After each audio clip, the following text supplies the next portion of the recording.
আমার স্বামী এত জাল্লাদ ছিল, আমাকে নামাজ পড়তে বারণ করেছে,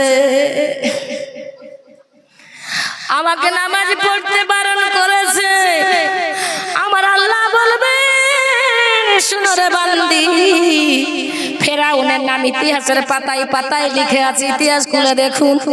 ওই ফেরাউনের মতো দুনিয়াতে জুলুম কেউ করেনি স্ত্রীর উপরে।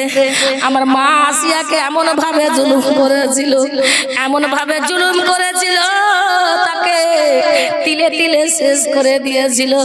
তার মতো আর পাষাণ স্বামী ছিল না। সেই তো খোদার প্রেমের জীবন দিল, কিন্তু আমাকে আল্লাহ বলে ভুলে যায়নি। সেই তো নামাজ পড়েছে, তুমি মিথ্যা অজুহাত দিছো।